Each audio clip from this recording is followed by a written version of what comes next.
Hello, my viewers. Good day to you wherever you are hearing me or watching me. My name is Adeola Dibuke. I welcome you to Excel Health Arena, and we will be taking another method of contraceptives or contraception. In the past few days, we have taken barrier methods of contraception. So this time around, we are going to continue with hormonal methods of contraception. Hormonal methods of contraception, yes, hormonal method of contraception is another method of contraception, just like barrier methods where we mentioned condoms, diaphragms, condoms for both male and female, and spermicides.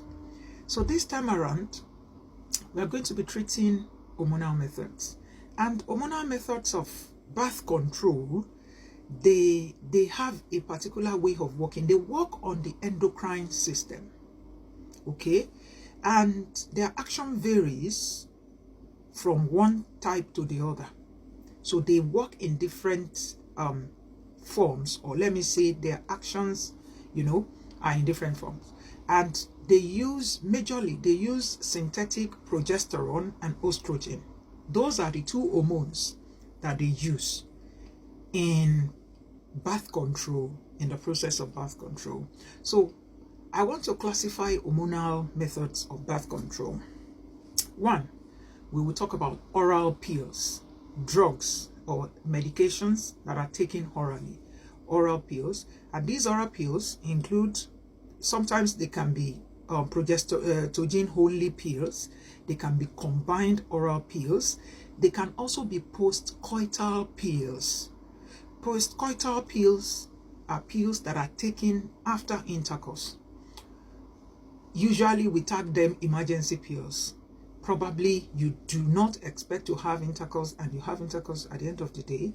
Yes, you need to protect yourself or prevent pregnancy. In such a situation, you can make use of post-coital pills. And four, we also have once a month pill.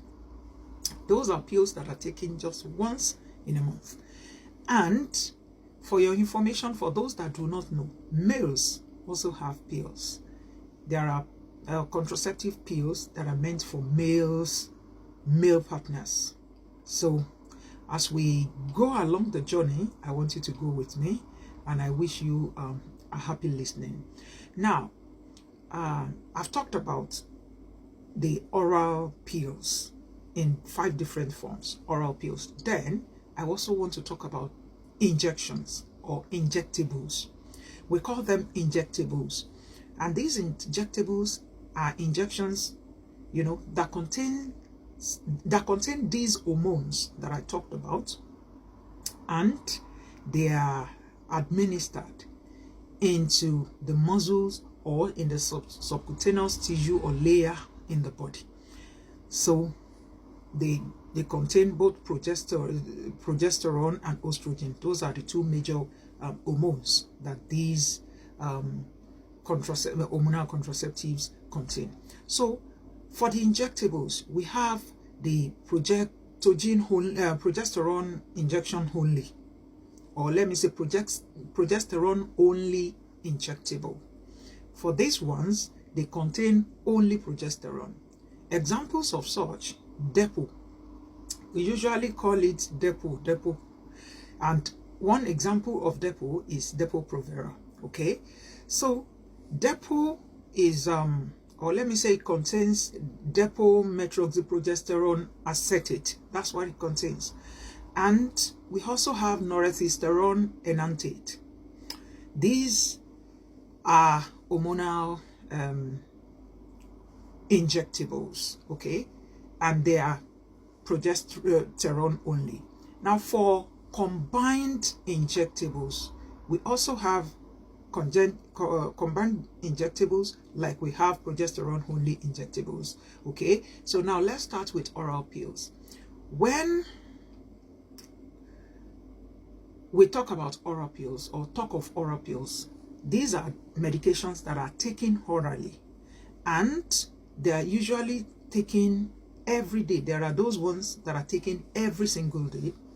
Like I said in the analysis before I got into this level, there are those ones that are taken once a month. There are those ones that are taken once a day, and they continue like that. There are those ones that are taken post-coitally, that is after coitus, okay? And they contain estrogen and progesterone. What they do, how do they prevent pregnancy? How do they prevent pregnancy? I need to let you know that they prevent pregnancy by inhibiting ovulation. They prevent ovulation from happening. And ovulation is the release of eggs by a woman from the ovaries. A woman has 2 ovaries, one on each side of the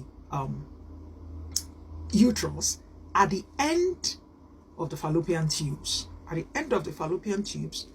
So a woman has 2 fallopian tubes and 2 ovaries.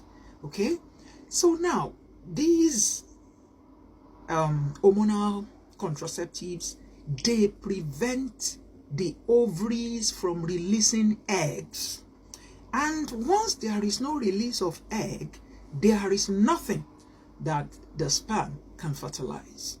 And once the sperm is not able to fertilize anything, pregnancy cannot occur. It is as simple as that. Okay, so they inhibit ovulation from the ovum, from the shell of the egg, by blocking a particular hormone, gonadotrophin, from the pituitary glands. That's what they do. Now, let's move on. Another thing they do is that they alter the mucus that comes out of the uterus through the cervix, the cervical mucus.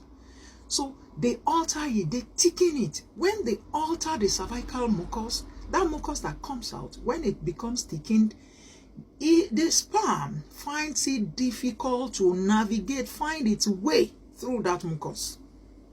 So when the mucus is thickened, it does not allow the sperm to move. So it prevents the entry of sperm into the genital canal, and it makes also the uterine lining unsuitable for any fertilized ovum to embed. So one, it thickens the cervical mucus. When that secretion is thickened, it doesn't allow free flow of sperm. Okay, now even when we now get stubborn sperms, those ones that are stubborn, strong enough, even they still find their way, they still navigate their way through this thick cervical mucus, and they eventually fertilize the egg. If they fertilize that egg, what these hormonal contraceptives do again is that they prevent the lining of the womb, the lining of the uterus. They prevent it from being prepared to take that fertilized egg, to embed in it and situate itself. So once they don't allow it to be able to place itself in the lining of the uterus, even if it is fertilized, it will eventually be shed and it will come down eventually. So those are the ways by which hormonal contraceptives, by which they work. And the oral pill, usually along the journey of this discussion, I'm still going to talk about the menstrual phase, or menstrual cycle. I'm still going to talk about menstrual cycle. So now when they prevent that from happening, pregnancy doesn't happen. Now the oral contraceptive pills, usually there are those ones that are taken for 21 days. There are those ones that are taken for 28 days. The ones that are taken for 21 days the 21 tablets contain hormones. Then plus 7 other tablets which contain iron, just to replace the lost blood, because a woman loses blood during menstruation every month. So those ones eventually make a total of 28 tablets. 28 pills in one sachet. So for every single month, 28